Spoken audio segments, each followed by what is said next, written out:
நண்பர்களுக்கு வணக்கம். வரப்போற குரூப் 4 எக்ஸாமுக்காக நம்ம சேனல்ல தமிழ்ல அந்தந்த டாபிக்கான வீடியோஸ் பார்த்துட்டு வரோம். அழகி 7 மட்டும் கொஞ்சம் டாபிக்ஸ் பெண்டிங் இருக்கு. ஓகேங்களா? இலக்கியம், தமிழறிஞர்களும் தமிழ் தொண்டும். இதுல தமிழறிஞர்கள்ல கொஞ்சம் பேர் பெண்டிங் இருக்கு. ஓகேங்களா? தமிழ் சான்றோர் பற்றிய செய்திகள்ல நம்ம தாராபாரதியர்ல முடிச்சிருக்கோம். ஓகேங்களா? முன்னாடி இருக்கிற பாவேந்தர்ல இருந்து இந்த காகிதம் இல்ல தர இன்னும் நம்ம பார்க்கல. ஸோ ஒவ்வொன்றா ஓகேங்களா இருக்கிற கொஞ்ச நாள் தான் இருக்கு. முடிஞ்ச அளவுக்கு இருக்கிற டாபிக்கை பார்க்கலாம். ஓகேங்களா? இன்னைக்கு நம்ம காயிதே மில்லத் இந்த டாபிக்கை நம்ம பார்த்து முடிச்சிடலாம். ஓகேங்களா? காயிதே மில்லத். ஓகேங்களா?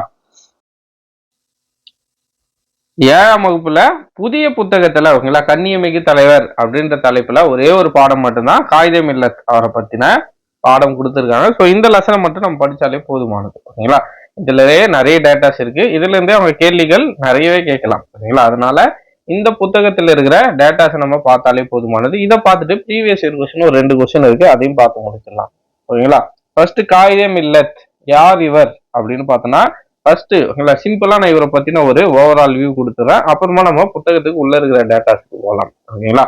ஃபர்ஸ்ட் காயிதே மில்லத். ஓகேங்களா? காயிதே மில்லத்னாலே உங்களுக்கு என்ன ஞாபகம் வரணும்னா, எளிமையான ஒரு மனிதர். ஓகேங்களா? ரொம்ப ரொம்ப எளிமையான ஒரு மனிதர். ஓகேங்களா? ஒத்துழையாமை இயக்கத்துல காந்தியோட ஒத்துழையாமை இயக்கத்துல சேர்றாரு. ஓகேங்களா? அதுக்கு அடுத்ததான் என்ன ஆகுன்னு பார்த்தோம்னா, அரசியல்ல கொஞ்சம் பெரிய தலைவராகிறாரு. ஓகேங்களா? அப்படி தலைவராகவே ஆனாலும் ஓகேங்களா தனியா ஓகேங்களா அவருக்குன்னு ஒரு தனி ஓகேங்களா கார்லயோ எதுலயோ போக மாட்டாரு. பொது போக்குவரத்தை மட்டும்தான் என்ன பண்ணுவார்னா ப்ரிஃபர் பண்ணுவார். ஓகேங்களா? ட்ரெயின்லயோ ஓகேங்களா பொது போக்குவரத்து. ஓகேங்களா? இந்த மாதிரி நம்ம சிம்பிளா ஞாபகம் வச்சுக்கிட்டோம்னா ஓகேங்களா ஈஸியா இருக்கும் நமக்கு ரிவைஸ் பண்ண. ஓகேங்களா? பொது போக்குவரத்தை மட்டும்தான் என்ன பண்ணுவாரு ப்ரிஃபர் பண்ணுவாரு. ட்ரெயின்லயோ கார்லயோ போக மாட்டார். ஓகேங்களா? ஒரு வாட்டி என்ன பண்ணாங்கன்னா அவரோட நண்பர் ஒருத்தர் என்ன பண்ணுவார்னா காரை பரிசாலிப்பாங்க. ஓகேங்களா? அதையும் என்ன பண்ணுவாரு ஏத்துக்கவே மாட்டார். ஓகேங்களா? அதுக்கு அடுத்ததான் பார்த்தோம்னா அவருடைய மகன் திருமணம். ஓகேங்களா? மகன் திருமணம் அவருடைய ஒரே மகன். ஓகேங்களா? ரொம்ப பெரிய ஆள், அரசியல்ல ரொம்ப பெரிய ஆள், பெரிய தலைவர். ஸோ அவரோட திருமணம், மகனோட திருமணம் ரொம்ப ஆடம்பரமா நடக்கும் அப்படின்ற மாதிரி எல்லாரும் நினைப்பாங்க. ஆனா ரொம்ப சிம்பிளா நடத்தி முடிப்பார். ஓகேங்களா? மணக்கொடை ஓகேங்களா அதாவது வரதட்சணை, சிம்பிளா சொல்லணும்னா வரதட்சணை வாங்க மாட்டோம் அப்படின்னு உறுதியாக இருந்தவர். ஓகேங்களா? அவரோட மகன் கல்யாணத்துல எந்த ஒரு மணக்கொடையும் வாங்கல. அதுவும் இல்லாம இன்னொரு ஸ்டேட்மெண்ட் சொல்லுவார், மணக்கொடை வாங்குற திருமணங்கள்ல நான் பங்கேற்கவே மாட்டேன் அப்படின்னு சொல்லுவார். ஓகேங்களா? அதுக்கு அடுத்ததான் வேற என்னன்னு பார்த்தோம்னா அவரோட ஆபீஸ். ஓகேங்களா? அவரோட ஆபீஸ் ஒர்க்ல ஆபீஸ்ல இருக்கும்போது என்ன ஆகுனா ஒரு டைம் ஓகேங்களா ஒரு லெட்டர் ஒன்று போட வேண்டியதா இருக்கும். ஓகேங்களா? அப்போ அவரோட பணியாளர் ஒருத்தர்கிட்ட என்ன பண்ணுவார்னா இதுக்கு ஸ்டாம்ப் ஓகேங்களா போஸ்ட் ஆபீஸ் போய் ஒரு ஸ்டாம்ப் வாங்கி ஒட்டி அனுப்புங்க அப்படின்னு சொல்லுவாரு. அதுக்கு அவரோட பணியாளர் என்ன சொல்லுவாங்கன்னா நம்மகிட்டே இவ்வளவு ஸ்டாம்ப் இருக்கு ஓகேங்களா நம்ம இதையே எடுத்து ஒட்டி அனுப்பலாம் அப்படின்ற மாதிரி அவர் சொல்லுவாரு. ஆனா காகிதம் இல்ல என்ன சொல்லுவாருன்னா இது வேற, நான் தனிப்பட்ட முறையில அனுப்ப போற கடிதம் அது. சோ என்னோட காசுல நீங்க ஸ்டாம்ப் வாங்கி ஒட்டி அனுப்புங்கன்னு சொல்லி பண்ணுவார். ஓகேங்களா? அந்த மாதிரி ரொம்ப ரொம்ப ஒரு எளிமையான மனிதர். ஓகேங்களா? அதுக்கு அடுத்ததான் வேற என்ன இவரை பத்தி சொல்லலாம்னு பார்த்தோம்னா ஓகேங்களா ஸ்டாம்ப் அதை ஞாபகம் வச்சுக்கோங்க, அடுத்த ஒரு கீ பாயிண்ட். அடுத்ததா வேற என்னன்னு பார்த்தோம்னா ஓகேங்களா நாடாளுமன்றத்துல ஒரு டிபேட் வருது. ஓகேங்களா? எதை நம்ம இந்தியாவோட ஆட்சி மொழியா மாற்றணும் அப்படின்ற மாதிரி ஒரு டிபேட் நடக்குது பாராளுமன்றத்துல. அப்ப என்ன சொல்லுவாரு, நீங்க தமிழ் ஆட்சி மொழியா ஒரு மொழியை இந்தியாவுல நீங்க கொண்டு வரணும்னா அதுக்கு தமிழுக்கு மட்டும்தான் தகுதி இருக்கு. ஓகேங்களா? அதுலதான் இலக்கிய செறிவு நிறைய இருக்கு. ஓகேங்களா? இருக்கிறதுலே ரொம்ப பழமையான மொழி தமிழ் தான். ஓகேங்களா? திராவிட மொழியிலே பழமையான மொழி தமிழ் தான். நீங்க ஆட்சி மொழியா ஓகேங்களா ஒரு மொழியை அறிவிக்கணும்னா அது தமிழ் மொழியை மட்டும்தான் நீங்க அறிவிக்கணும் அப்படின்ற மாதிரி நாடாளுமன்றத்துல பேசியிருப்பாரு. ஓகேங்களா? அது மட்டும் அல்லாமல் ஓகேங்களா நாடாளுமன்றம் இந்த நிகழ்வு ஞாபகம் வச்சுக்கோங்க, நாடாளுமன்றம். அடுத்ததான் இவரை பத்தி வேற என்ன டாபிக் நம்ம பேசலாம்னா 2 காலேஜ நிறுவியிருப்பாரு. ஓகேங்களா? திருச்சியில ஒரு காலேஜ், கேரளால ஒரு காலேஜ். ஓகேங்களா? இதுதான் நம்மளுக்கு பொறுத்த வரைக்கும் இருக்கிறதுல இவரை பத்தின முக்கியமான டேட்டாஸ். ஓகேங்களா? காலேஜ் இப்போ உங்களுக்கு காகிதம் இல்லத்துன்னு சொன்னா ஓகேங்களா இந்த ஒரு 5 பாயிண்ட் உங்களுக்கு ஞாபகம் இருந்தா போதும், பின்னாடி இருக்கிற ஸ்டோரி எல்லாம் ஞாபகம் வரும். ஏன் இந்த ஸ்டோரி நம்ம பாக்கணும்னா சப்போஸ் கூற்று காரணத்துல கேட்டா இந்த ஸ்டோரி உங்களுக்கு அங்க யூஸ் ஆகும். ஓகேங்களா?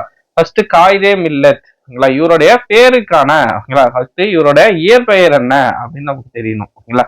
காயிதே மில்லத் என்பது இயற்பெயர் அல்ல. ஓகேங்களா?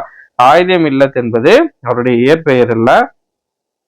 முகமது இஸ்மாயில் என்பதே இவருடைய இயற்பெயர். ஓகேங்களா? அது ஒரு அரபு மொழி சொல், ஞாபகம் வச்சுக்கோங்க. காயிதே மில்லத், மக்கள் அவரை அன்போடு காயிதே மில்லத் என்று அழைத்தனர். ஓகேங்களா? முகமது இஸ்மாயில் அவருடைய இயற்பெயர் முகமது இஸ்மாயில். அடுத்ததா காயிதே மில்லத் என்னும் அரபு சொல் என்ன சொல் பாருங்க, காயிதே மில்லத் எல்லாரும் சொல்ற காயிதே மில்லத் அப்படின்ற அரபு சொல்லுக்கு என்ன பொருள்னா சமுதாய வழிகாட்டி என்று பொருள். ஓகேங்களா, 2 பாயிண்ட். ஓகேங்களா, ஃபர்ஸ்ட் அவரோட இயற்பெயர் என்ன ஒரு கொஸ்டின். ஓகேங்களா, 2வது கொஸ்டின் பாருங்க, காயிதே மில்லத் ஓகேங்களா என்பது என்ன மொழி சொல். ஓகேங்களா, 2வது கொஸ்டின். ஓகேங்களா, அடுத்ததா 3வது கொஸ்டின் என்ன கேட்கலாம்னா, காயிதே மில்லத் என்னும் அரபு சொல்லுக்கான பொருள் அல்லது காயிதே மில்லத் என்னும் சொல்லுக்கான பொருள் என்ன அப்படின்னு கேட்கலாம். ஓகேங்களா, மொத்தமா இந்த சின்ன பேராகிராஃப்ல ஒரு 3 கொஸ்டின் இருக்கு. ஓகேங்களா, இத ஞாபகம் வச்சுக்கோங்க. இதுல இருந்து கேள்விகள் வர நிறைய வாய்ப்பு உள்ளது. ஓகேங்களா, மேக்சிமம் இயற்பெயர் வச்சு கேள்வி கேட்கலாம், அது எந்த மொழி சொல்லுன்னு கேட்கலாம், அல்லது ஓகேங்களா அல்லது அந்த பெயருக்கான பொருள் என்ன அப்படின்ற மாதிரி கேட்கலாம். ஓகேங்களா, இப்போ நம்ம புத்தகத்துல இருக்கிற டேட்டாக்கு வரும். ஓகேங்களா, நாடு முழுவதும் ஓகேங்களா அதுக்கு முன்னாடி நுழையும் முன் இருக்கிறத பார்த்துலாம். மக்களுக்கு வழிகாட்டிய தலைவர்கள் பலர். அவர்கள் ஒருவருக்கு ஒருவரும் தமக்கே உரிய தனித்தன்மை பண்புகளால் முத்திரை பதித்துள்ளனர். எளிமை, நேர்மை, உழைப்பு, பொறுமை, நாட்டுப்பற்று முதலிய பண்புகளால் ஒருங்கே கொண்டு சிறந்து விளங்கிய தலைவர் ஒருவர் கண்ணியமிகு எனும் அடைமொழியால் அழைக்கப்படுவர். பாருங்க, கொஸ்டின் இப்படியும் கேட்கலாம். கண்ணியமிகு என்னும் அடைமொழியால் அழைக்கப்படும் தலைவர் யார்? யாருன்னா காயிதே மில்லத். ஓகேங்களா, இங்கிருந்தும் ஒரு சில எக்ஸாம்ல நுழைய முன்ன இருக்கிற டேட்டால இருந்து கூட கொஸ்டின் வந்திருக்கு. ஓகேங்களா, அதனாலதான் நான் நிறைய முறை சொல்லுவேன், நுழைய முன்ன படிச்சுட்டு போங்கன்னு. ஓகேங்களா, பாருங்க இதுலயே ஒரு டேட்டா இருக்கு, கண்ணியமிகு. ஓகேங்களா, மேக்சிமம் ஆன்சர் போட்டுரும். புதுசா யாராச்சும் ஓகேங்களா படிக்கிறவங்களுக்கு இந்த பாயிண்ட் மிஸ் ஆக வாய்ப்பு இருக்கு. ஓகேங்களா, கண்ணியமிகு என்னும் அடைமொழியால் அழைக்கப்படுபவர் யார்? யாருன்னா காயிதே மில்லத். அப்பெருமை மிகு தலைவரை பற்றி அறிவோம். ஓகேங்களா, நாடு முழுவதும் விடுதலை போராட்டத்தில் தங்களை முழுமையாக ஈடுபடுத்திக் கொண்டிருந்த காலம் அது. காந்தியடிகள் ஒத்துழையாமை இயக்கத்தை அறிவித்து அதில் இளைஞர்கள் திரளாக கலந்து கொள்ள வேண்டும் என்று வேண்டுகோள் விடுத்தார். அப்பொழுது இளைஞர் ஒருவர் திருச்சி தூயவளனார் கல்லூரியில் பயின்று கொண்டிருந்தார். ஓகேங்களா, அப்போ காயிதே மில்லத் அவர்கள் எந்த கல்லூரியில படிச்சிருக்காருன்னு பாருங்க, தூயவளவனார் கல்லூரி. ஓகேங்களா, திருச்சியில இருக்கிற தூய வளவனார் கல்லூரி. ஓகேங்களா, தூய வளவனார் கல்லூரி. இது ஒரு பாயிண்ட். அடுத்ததா, காந்தியடிகளின் வேண்டுகோள் அவருக்கு தீராத விடுதலை வேட்கையை ஏற்படுத்தியது. தமது கல்வியை விட நாட்டின் விடுதலையே மேலானது என்று ஒத்துழையாமை இயக்கத்தில் கலந்து கொண்டார். அப்போ இவர் கலந்து கொண்ட இயக்கம் எது? ஒத்துழையாமை இயக்கம். ஓகேங்களா, கூற்று காரணத்துல இதெல்லாம் வச்சு கேள்விகள் கேட்கலாம். ஓகேங்களா, வாய்ப்புகள் நிறையவே உள்ளது. அடுத்ததா, எளிமையின் சீக்கிரம். ஓகேங்களா, காயிதே மில்லத் அப்படின்னாலே என்ன நம்ம பொருள் எடுத்துக்கணும்னா எளிமை. ஓகேங்களா, இப்ப பாருங்க, அந்த இளைஞர் பிற்காலத்தில் பெரிய அரசியல் தலைவராக வளர்ந்தார். அப்போது நிகழ்ச்சிகளில் கலந்து கொள்வதற்காக தனி மகிழுந்தில் செல்ல மாட்டார். ஓகேங்களா, தனியா அவருக்குன்னு ஒரு மகிழுந்துல செல்ல மாட்டார். தொடர்வண்டி, பேருந்து போன்ற பொது போக்குவரத்து ஊர்திகளை பயன்படுத்துவார். அன்பர் ஒருவர் அவருக்கு ஒரு மகிழுந்தை பரிசளித்தார். ஓகேங்களா, நம்ம சொல்லியிருந்தோம் ஒரு பரிசளித்தார்னு. ஓகேங்களா, ஆனால் அவர் ஏற்றுக்கொள்ள மறுத்து எப்போதும் தொடர் வண்டியிலே பயணம் செய்தார். ஓகேங்களா, அவருக்கு பரிசாவே ஒரு மகிழுந்தியே கொடுக்குறாங்க, ஆனா அதையும் ஏற்க மறுத்துட்டு தொடர் வண்டியிலே தான் என்ன பண்றாரு? பயணம் செய்யறாரு. ஓகேங்களா, அடுத்ததா, அவர் சார்ந்திருந்த இயக்கத்தில் சார்பாக அவருக்கு ஒரு மகிழுந்தும் பெருந்தொகையும் பரிசளிக்கப்பட்டன. அவற்றையும் தாம் தொடங்கி வைத்த கல்லூரியின் பயன்பாட்டிற்கு அழித்து விட்டார். ஓகேங்களா, இதுல இந்த கதையா நீங்க புரிஞ்சு வச்சுக்கோங்க, கண்டிப்பா இது மறக்காது. கூற்று காரணத்துல கேட்டா ஆன்சர் பண்ண கரெக்டா இருக்கும். ஓகேங்களா, வாட் இஸ் வாட்னு கேட்டா ஆன்சர் பண்றது ஈஸி. கூற்று காரணம் கேட்டால் ஏதாவது ஒரு சின்ன டிஸ்ட் வச்சிருவாங்க. ஓகேங்களா, அடுத்த கொஸ்டின். ஓகேங்களா, அடுத்ததா இருக்கிற முக்கியமான டேட்டா. ஓகேங்களா, ஆடம்பரமற்ற திருமணம். ஓகேங்களா, இதுல இருந்தும் கேள்விகள் வர வாய்ப்பு உண்டு. ஓகேங்களா, அவரது குடும்ப நிகழ்வுகளிலும் எளிமையை காண முடிகிறது. அவர் தம் ஒரே மகனுக்கு திருமணம் செய்ய முடிவு செய்தார். ஓகேங்களா, ஒரே மகனுக்கு திருமணம் செய்த முடிவு செய்தார். அவர் மிகப்பெரிய தலைவர் என்பதால் அவரது இல்ல திருமணம் மிகவும் ஆடம்பரமாக நிகழப்போகிறது என்று எல்லாரும் எண்ணி இருந்தனர். ஆனால் எவ்வித ஆடம்பரமும் இல்லாமல் என்ன பண்ணிட்டாரு? எளிமையா கல்யாணத்தை முடிச்சிட்டாரு. ஓகேங்களா, அது மட்டும் இல்லாம பெண் வீட்டாரிடம் மனக்கொடை பெறுவது பெருகி இருந்த காலத்தில் ஓகேங்களா என்னன்னா மனக்கொடையே இல்லாமல் என்ன பண்றாரு? கல்யாணத்தை முடிக்கிறாரு. அது மட்டும் இல்லாம முக்கியமான பாயிண்ட் இதுதான், மனக்கொடை வாங்கும் திருமணங்களில் கலந்து கொள்ள மாட்டேன் என்று வெளிப்படையாக அறிவித்தவர். ஓகேங்களா, கூட்டு காரணத்துல இந்த பாயிண்ட் எல்லாம் கேட்கறதுக்கு வாய்ப்புகள் உண்டு. அடுத்த கொஸ்டின், நேர்மை. ஓகேங்களா, நேர்மை. அந்த தலைவர் ஒருமுறை தமது இயக்க அலுவலகத்தில் இருந்த போது அந்த ஸ்டாம்ப் கதை சொன்னல, அது இந்த பேராகிராஃப் தான். ஓகேங்களா, அங்கிருந்த பணியாளரை அழைத்தார். ஒரு உரையும் பணத்தையும் கொடுத்து அஞ்சல் தலைவர்களா ஸ்டாம்ப் ஒன்ன வாங்கி அந்த உரையில் ஒட்டி அஞ்சலில் சேர்த்து விடுங்கள் என்று கூறினார். அந்த பணியாளர் என்ன பண்றாரு? நம்ம அலுவலகத்திலேயே அஞ்சல் தலைகள் வாங்கி வைத்துள்ளோம், அவற்றிலிருந்து ஒன்றை எடுத்து ஒட்டி விடுகிறேன் அப்படின்றாரு. ஓகேங்களா, நிறைய அஞ்சல் தலை நம்ம ஆபீஸ்ல தான் இருக்கே, ஒன்னு எடுத்து நான் ஒட்டிட்டு அனுப்பிடுறேன் அப்படின்னு சொல்றாரு. அதுக்கு அவர் என்ன சொல்றாரு பாருங்க. அதற்கு அந்த தலைவர், வேண்டாம், இது நான் தனிப்பட்ட முறையில் அனுப்பும் கடிதம், இதற்கு இயக்க பணத்திலிருந்து வாங்கப்பட்ட அஞ்சல் தலைகளை பயன்படுத்துவது முறையாகாது. ஒரு சின்ன ஸ்டாம்புக்கு என்ன பண்றாரு, அதெல்லாம் வேண்டாம், ஓகேங்களா, இது என்னோட தனிப்பட்ட கடிதம், அதுக்காக என்னோட பணத்துல தான் நீங்க அஞ்சல் தலை ஸ்டாம்ப வாங்கி ஒட்டி அனுப்பணும் அப்படின்ற மாதிரி சொல்லிடுறாரு, ஓகேங்களா. அடுத்ததான் மொழி கொள்கை, ஓகேங்களா. நம்ம தமிழ் மொழியை தான் அறிவிக்கணும் நம்ம பார்த்தோம், ஓகேங்களா. அதேதான் இந்த பேராகிராஃப். அது இந்திய விடுதலை பெற்ற பிறகு நாட்டின் ஆட்சி மொழியை தேர்வு செய்வது தொடர்பான கூட்டம் நாடாளுமன்றத்தில் நடைபெற்றது. மிகுதியான மக்கள் பேசும் மொழியை ஆட்சி மொழியாக அறிவிக்க வேண்டும் என்றனர் சிலர். நிறைய பேர் பேசுற மொழியை தான் என்ன சொல்லணும், ஓகேங்களா, ஆட்சி மொழியை அறிவிக்கணும் அப்படின்ற மாதிரி நிறைய பேர் சொல்றாங்க. ஆனா இவர் என்ன சொல்றாரு, பழமை வாய்ந்த மொழியே ஆட்சி மொழியாக தேர்ந்தெடுக்க வேண்டும் என்றும் பரிந்துரை செய்தனர் சிலர், ஓகேங்களா. பழமையான மொழியையும் ஆட்சி மொழியை அறிவிக்கணும் அப்படின்னு ஒரு சிலர் ஒரு தரப்பு சொல்றாங்க. இன்னொரு தரப்பு நிறைய மக்கள் எது பேசுறாங்களோ அதை ஆட்சி மொழியை அறிவிக்கணும் அப்படின்றாங்க, ஓகேங்களா. ஆனால் இந்த தலைவர், அந்த தலைவர் பழமையான மொழிகளிலே ஒன்றைத்தான் ஆட்சி மொழியாக ஆக்க வேண்டும் என்றால் அது தமிழ் மொழி தான் என்று உறுதியாக சொல்வேன் அப்படின்னு சொல்றார் நாடாளுமன்றத்தில், ஓகேங்களா. இன்னமும் விரிவாக சொல்ல வேண்டும் என்றால் திராவிட மொழிகள் தான் இந்த மண்ணிலே முதலாக பேசப்பட்ட மொழிகள். அவற்றுள் மிகவும் இலக்கிய செறிவு கொண்ட தமிழ் மொழிதான் மிகவும் பழமையான மொழி, ஓகேங்களா.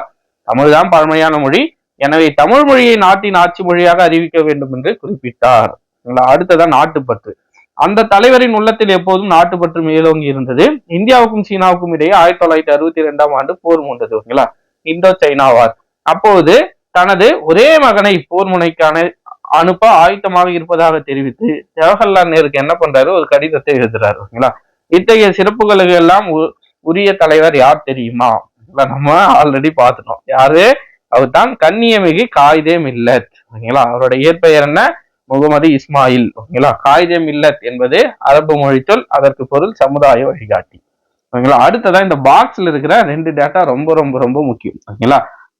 காயிதே மில்லத்தை பத்தி, ஓகேங்களா, காயிதே மில்லத் அவரை பத்தி அறிஞர் அண்ணா சொன்ன கூற்றையும் பெரியார் சொன்ன கூற்றும் ரொம்ப ரொம்ப ரொம்ப முக்கியம், ஓகேங்களா. பாருங்க, அறிஞர் அண்ணாவுடைய கூற்று, தமிழக அரசியல் வானில் கவ்வி இருந்த காரிருளை அகற்ற வந்த ஒளிக்கதிராக காயிதே மில்லத் முகமது இஸ்மாயில் அவர்கள் திகழ்கிறார், ஓகேங்களா. பாருங்க, அவருடைய சிறப்பு பெயரும் வந்தது, ஓகேங்களா. அடுத்ததா என்னன்னு வந்தது, முகமது இஸ்மாயில் அப்படின்னு வந்தது இந்த ஒரே ஸ்டேட்மெண்ட்ல, ஓகேங்களா. தமிழக அரசியல் வானில் கவி இருந்த காரிருளை அகற்ற வந்த ஒளிக்கதிராக காயிதே மில்லத் முகமது இஸ்மாயில் அவர்கள் திகழ்கிறார், ஓகேங்களா. ஞாபகம் வச்சுக்கோங்க, அரசியல் வானில் கவ்வி இருந்த காரிருள், ஓகேங்களா. இந்த கீவேர்டை ஞாபகம் வச்சுக்கோங்க. இதை சொன்னது அண்ணா, ஓகேங்களா. அடுத்ததா சிம்பிள், ஓகேங்களா. அண்ணா பெரியாருடைய ஸ்டேட்மெண்ட் ரொம்ப எளிமை. இப்படிப்பட்ட தலைவர் கிடைப்பது அரிது, ஓகேங்களா.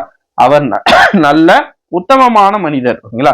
இப்படிப்பட்ட தலைவர் கிடைப்பதே அரிது, அவர் நல்ல ஒரு உத்தமமான மனிதர், ஓகேங்களா. இது யாருடைய கூற்றுனா பெரியாரோட கூற்று.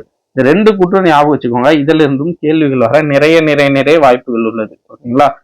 அடுத்தது அரசியல் பொறுப்புகள், ஓகேங்களா. 46 இருந்து 52 வரைக்கும் என்னன்னா, சென்னை மாகாண சட்டமன்ற உறுப்பினராக இருந்து சிறப்பு பணியாற்றினார். இந்திய அரசியலமைப்பை உருவாக்கும் குழு உறுப்பினராகவும் பணியாற்றினார். இந்த பாயிண்டையும் நோட் பண்ணிக்கோங்க. கூற்று காரணத்தில் இதுல வச்சா கன்ஃபியூஸ் ஆயிடுவீங்க, ஓகேங்களா. இந்த பாயிண்ட் வச்சா கன்ஃபியூஸ் ஆயிடும், ஓகேங்களா. 46 இருந்து 52 வரைக்கும் சென்னை மாகாண சட்டமன்ற உறுப்பினரா இருக்காரு, ஓகேங்களா. அடுத்ததா இந்திய அரசியலமைப்பு உருவாக்க குழு, ஓகேங்களா, அதுல உறுப்பினராகவும் பணியாற்றுறார், ஓகேங்களா. இந்தியா விடுதலை பெற்ற பின் மாநிலங்களவை உறுப்பினர் ஆனார், ஓகேங்களா. எம்எல்ஏவா இருக்கிறாரு. அடுத்ததான் மாநிலங்களவை உறுப்பினராகவும் ஆகிறார், ஓகேங்களா. மக்களவை உறுப்பினர் என பல பொறுப்புகளில் இருந்து மக்களுக்கு தொண்டு செய்தார். மாநிலங்களவை உறுப்பினராகவும் இருக்காரு, மக்களவை உறுப்பினராகவும் இருக்காரு, ஓகேங்களா. அடுத்ததா கல்வி பணி. கல்வி ஒன்றுதான் ஒட்டுமொத்த சமூக வளர்ச்சிக்கு உறுதுணையாக இருக்கும் என்று எண்ணினார் காயிதே மில்லத். கல்வி மிகுந்திடில் கழிந்திடும் மடமை என்ற முதுமொழிக்கு ஏற்ப கல்வி நிறுவனங்களை உருவாக்க நினைத்தார், ஓகேங்களா. 2 காலேஜ் இவரால் தொடங்கப்பட்டது. ஒன்னு திருச்சியில் ஜமால் முகமது கல்லூரி, ஓகேங்களா, திருச்சியில் இருக்கிற ஜமால் முகமது கல்லூரி. அடுத்ததா கேரளாவில் இருக்கிற ஃபருக் கல்லூரி, ஓகேங்களா. ஃபருக் கல்லூரி ஆகியவற்றை தொடங்க அவரே காரணமாக இருந்தார், ஓகேங்களா. 2 காலேஜ், திருச்சியில ஒரு காலேஜ், கேரளால ஒரு காலேஜ், ஞாபகம் வச்சுக்கோங்க. அடுத்ததான் தொழில்துறை. அவர் மிகச்சிறந்த தொழில்துறை அறிவு பெற்றிருந்தார். இந்திய நாட்டின் கனிம வளங்களை பற்றி நாடாளுமன்றத்தில் எடுத்துரைத்தார், ஓகேங்களா. அடுத்ததா அதனால் இந்திய அரசு கனிம வளங்களை பயன்படுத்தும் பல்வேறு திட்டங்களை நடைமுறைப்படுத்தியது. அதன் மூலம் தொழில்துறை வளர்ச்சி அடைந்து மக்கள் நேரடியாகவும் மறைமுகமாகவும் வேலைவாய்ப்பினை பெற்றனர். தலைவர்கள் பலராலும் பாராட்டப்பட்ட பண்பாளர் அவர். எல்லோரிடமும் வேறுபாடு இல்லாமல் எளிமையாக பழகும் தன்மை கொண்டவராக விளங்கினார். தாம் வாழ்நாள் முழுவதும் சமய நல்லிணக்கத்தை பேணி வந்தவர். இத்தகைய சிறப்புமிக்க தலைவர்களின் பெருமைகளை அறிந்து போற்றுவது நமது கடமையாகும். இதுல நமக்கு இருக்கிற டேட்டா அதிகமா எதில் இருக்குன்னா, இதுல அவரு எத்தனை காலேஜ் ஆரம்பிச்சாரு, 2 காலேஜ், அதை ஞாபகம் வச்சுக்கோங்க. அடுத்ததா இந்த பாயிண்ட், அரசியல் பொறுப்புகள் 46 இருந்து 52 வரலும் சட்டமன்ற உறுப்பினரா இருக்காரு. அதுக்கு அடுத்ததா என்ன இருக்காருன்னா, அடுத்ததா இந்திய அரசியல் அமைப்பு உருவாக்க குழுவுல உறுப்பினரா இருக்காரு. அடுத்ததா மக்களவை, மாநிலங்களவை, இந்த போஸ்டிங் எல்லாம் இருந்திருக்காரு. அடுத்ததான் நம்ம ஆல்ரெடி பார்த்த மாதிரி இவருக்கான பெயர், காரணம், இயற்பெயர் இதெல்லாம் பார்த்தோம். அடுத்ததா இந்த பாக்ஸ் டேட்டா இதுவும் ரொம்ப ரொம்ப இம்பார்ட்டன்ட். அடுத்ததா வேற என்னன்னு பார்த்தோம்னா, ரொம்ப இம்பார்ட்டன்ட் பார்த்தோம்னா, தமிழை ஆட்சி மொழியாக அறிவிக்க சொன்னது யாருன்னா இவரு. இந்த பாயிண்ட் ஞாபகம் வச்சுக்கோங்க. அடுத்ததா நேர்மைனா இது அஞ்சல் தலை. இது கேட்கறதுக்கு வாய்ப்புகள் இல்லை, ஜஸ்ட் கதைக்காக மட்டும் தெரிஞ்சு வச்சுக்கோங்க. சப்போஸ் கூற்று காரணத்துல கேட்டா கூட இது ஸ்டேட்மெண்ட் பெருசா இருக்கிறதால இது கேட்கறதுக்கு கொஞ்சம் கஷ்டம் தான். இருந்தாலும் கதையை தெரிஞ்சு வச்சுக்கோங்க கோர்வையா. அடுத்ததா இதுல இதுல ஒரு கொஸ்டின் நம்ம பின்னாடி பார்க்கலாம். ஆடம்பரற்ற திருமணம், இதை நம்ம பின்னாடி இதுல சார்ந்த ஒரு கொஸ்டினை பார்க்கலாம். அடுத்ததா எளிமையின் சிகரம். இதுல இருந்தும் கேள்விகள் வர வாய்ப்பு கம்மி தான். இருந்தாலும் இந்த கதை நமக்கு நிச்சயமா தெரியணும். ஏன்னா கூற்று காரணத்துல வாட் இஸ் வாட்னு கேட்டா இந்த ஸ்டேட்மெண்ட் எல்லாம் கேட்கறது வாய்ப்பு கம்மி. அதுவே கூற்று காரணத்துல கேட்டா இதெல்லாம் கேட்கலாம். அடுத்ததா வேற என்னன்னு பார்த்தோம்னா, அவ்வளவுதான் இருக்கிற முக்கியமான பாயிண்டே இவ்வளவுதான். ரொம்ப கம்மியான டேட்டா தான். ஜஸ்ட் கதையை நல்லா தெரிஞ்சு வச்சுக்கோங்க. கூற்று காரணம் எது வந்தாலும் ஈஸியா உங்களால ஆன்சர் பண்ண முடியும். அடுத்ததா இப்ப நம்ம என்ன பார்க்க போறோம்னா, புக் பேக் பார்த்துடலாங்களா. காயிதே மில்லத் டேஷ் பண்பிற்கு உதாரணமாக திகழ்ந்தார். என்ன எளிமையான பண்பிற்கு தான் உதாரணமாக திகழ்ந்தார். காயிதே மில்லத் என்னும் அரபு சொல்லுக்கு என்ன பொருள்னா சமுதாய வழிகாட்டி. விடுதலை போராட்டத்தின் போது காயிதே மில்லத் டேஷ் இயக்கத்தில் கலந்து கொண்டார். எந்த இயக்கத்துல? ஒத்துழையாமை இயக்கத்துல. ஃபர்ஸ்ட் டேட்டாவே இதுதான். ஒத்துழையாமை இயக்கத்துல என்ன பண்றாரு? கலந்துக்கிறாரு. அடுத்த கொஸ்டின், காயிதே மில்லத் தமிழ் மொழியை ஆட்சி மொழியாக வேண்டும் என்று பேசிய இடம் நாடாளுமன்றம். எதிரொலித்தது, எதிர் கூட்டல் ஒலித்தது. முதுமை கூட்டல் மொழி என்ன வரும்? முதுமொழி. அடுத்ததா இந்த ஒரு கொஸ்டினை நல்லா பாருங்க. இணைப்பு சொல் கொஸ்டின். இது டைரக்டான கொஸ்டின், டைரக்டா இவரை பத்தின கொஸ்டின் இல்ல, இணைப்பு சொல். இடையில ஒரு டேஷ் கொடுத்துட்டு இடையில இணைப்பு சொல் என்ன வரும் அப்படின்ற மாதிரி கேள்வி பல முறை நீங்க ப்ரீவியஸ் இயர் கொஸ்டின் எடுத்து பாத்தீங்கன்னா பல முறை இந்த கேள்வியை நீங்க அந்த கொஸ்டின் பேப்பர்ல எல்லாம் பார்க்கலாம். நிறைய முறை ரிப்பீட்டடா இந்த கொஸ்டின் கேட்டுட்டே இருக்காங்க. இணைப்பு சொல்ல. ஸோ இந்த கொஸ்டினை நம்ம இணைப்பு சொல்லல எதிர்பார்க்கலாம். இதை கேட்கறதுக்கும் வாய்ப்புகள் உண்டு. ஏன்னா புத்தகத்திலே இருக்கிற கேள்வி இணைப்பு சொற்கள்ல இதுதான் டைரக்டா இருக்கிற கொஸ்டின். அதுல எக்ஸாம்பிளோட இருக்குது. அந்த எக்ஸாம்பிளே காயிதே மில்லத் அவரை பத்தின ஒரு கேள்வி தாங்க. பாருங்க, காயிதே மில்லத் அவர்கள் மகிழுந்தில் பயணம் செய்வதை விரும்பாதவர். டேஷ் கொடுத்துருவாங்க. டேஷ் அவர் எளிமையை விரும்பினார். இதுல எந்த ஆப்ஷன் வரும்னு பாருங்க. ஒரு 4 ஆப்ஷன் நம்மளே வச்சுப்போம். என்ன வரும்னா ஏனெனில். அவரு மகிழுந்திலே பயணம் செய்ய விரும்பாதவர். ஏன்னா நம்ம பேச்சு வழக்கில கூட சொல்லி பாருங்க. ஏன்னா அவரு எளிமையை விரும்பியவர். நீங்க இணைப்பு சொல்ல பொறுத்த வரைக்கும் நிறைய நம்ம பேச்சு வழக்குல என்ன வருமோ அதே தான் ஆன்சரா வரும். அதனால உங்களுக்கு ஆன்சர் தெரிஞ்சா போடுங்க, தெரியலன்னா பேச்சு வழக்குல எது கரெக்டா வருமோ அதுவே கூட நீங்க ஆன்சரா போடலாம். தெரியாத பட்சத்துல. அப்போ இந்த கொஸ்டினுக்கு ஆன்சர் என்னன்னு பாருங்க. ஏனெனில். காயிதே மில்லத் அவர்கள் மகிழுந்தில் பயணம் செய்வதை விரும்பாதவர், ஏனெனில் அவர் எளிமையை விரும்பியவர். சரியான இணைப்பு சொல்லால் நிரப்புக. இதுலதான் இவரை பத்தின கேள்விகள் இதுக்கு முன்னாடி நிறைய முறை வந்திருக்கு. அந்த கொஸ்டினே நம்ம இப்ப பார்க்கலாம். பாருங்க, சரியான இணைப்பு சொல்லால் நிரப்புக. காயிதே மில்லத் அவர்கள் மகிழுந்தில் பயணம் செய்வதை விரும்பாதவர் டேஷ். அவர் எளிமையை விரும்பியவர். என்னன்னா ஏனெனில் என்ன வரணும் இந்த இடத்துல? ஏனெனில் அவர் எளிமையை விரும்பியவர். நிறைய எக்ஸாம்ஸ்ல கேட்டிருக்காங்க. நான் எதுக்கு திரும்ப திரும்ப வைக்கணும்னு ஒரே கொஸ்டின் மட்டும்தான் எடுத்து வச்சேன். ஒரே டைம் மட்டும்தான் எடுத்து வச்சேன். பட் நிறைய முறை ப்ரீவியஸ் இயர் டிஎன்பிசி கொஸ்டின்ஸ்ல இந்த கொஸ்டின் ரிப்பீட்டடா கேட்கப்பட்டிருக்கு. காயிதே மில்லத் அவர்களை பற்றி. அடுத்ததா எக்ஸாம்ஸ்ல கேட்கப்பட்ட ஒரு கொஸ்டின். மணக்கொடை வாங்கும் திருமணங்களில் கலந்து கொள்ள மாட்டேன் என மணக்கொடை முறைக்கு எதிராக எதிர்ப்பு தெரிவித்தவர். முறைக்கு எதிர்ப்பு தெரிவித்தவர் யாரு? காயிதே மில்லத். இவரை பத்தி ரீசெண்டா எக்ஸாம்ஸ்ல கேட்கப்பட்ட ஒரு கொஸ்டின் இதுதான். இந்த கொஸ்டின் தான் பல முறை கேட்கப்பட்டிருக்கு. பாருங்க, மணக்கொடை வாங்கும் திருமணங்களில் கலந்து கொள்ள மாட்டேன் என்ற மணக்கொடை முறைக்கு எதிர்ப்பு தெரிவித்தவர் காகிதம் இல்லத். ஓகேங்களா, ஒன்றும் இல்லை, சிம்பிள். காகிதம் இல்லத் அவரை பத்தி தெரிஞ்சுக்கணும்னா இந்த ஒரு 5 பாயிண்ட். ஓகேங்களா, இந்த 5 பாயிண்ட்டுக்கான பேக்ரவுண்ட் கதை. ஓகேங்களா, சிம்பிளா உங்களுக்கு ஒரு நான் சொன்ன மாதிரி ஓகேங்களா, அந்த ஒரு 2 பாயிண்ட் 3 பாயிண்ட் ஒவ்வொரு டாபிக்லயும் தெரிஞ்சா போதும், ஈஸியா உங்களால இதை மறக்காம ஞாபகம் வச்சுக்க முடியும். ஓகேங்களா, மறக்கிற அளவுக்கு ஒன்றும் இல்லை, பட் நீங்க எப்பவுமே ஞாபகம் வச்சுக்கலாம். ஓகேங்களா, இந்த எக்ஸாமுக்கு மட்டும் இல்ல, வரப்போற எக்ஸாம்ல இருந்து எல்லா எக்ஸாமுக்குமே இவரை பத்தின டேட்டாஸை படிச்சு வச்சுக்கோங்க. கண்டிப்பா எக்ஸாம்ல எக்ஸ்பெக்ட் பண்ணலாம். ஓகேங்களா, அவ்வளவுதான் ஃப்ரெண்ட்ஸ், இந்த வீடியோ பயனுள்ளதா இருந்திருக்கும்னு நினைக்கிறேன். அடுத்து நமக்கு இருக்கிற டாபிக் என்ன இருக்குன்னா, இன்னும் பாவேந்தர், டிகேசி, தவத்திரு குன்றக்குடி அடிகளார், கண்ணதாசன். ஓகேங்களா, 1 2 3 4 பேர் இருக்காங்க. ஓகேங்களா, முடிஞ்ச அளவுக்கு ஓகேங்களா இந்த மாதத்துக்குள்ளேயே என்னன்னா இந்த டாபிக்கை முடிக்க ட்ரை பண்ணிடலாம். ஓகேங்களா, அவ்வளவுதான் ஃப்ரெண்ட்ஸ். கருத்துக்கள் எதுவாக இருந்தாலும் கீழே கமெண்ட்ல மறக்காம சொல்லுங்க. அடுத்த வீடியோல சந்திப்போம். நன்றி.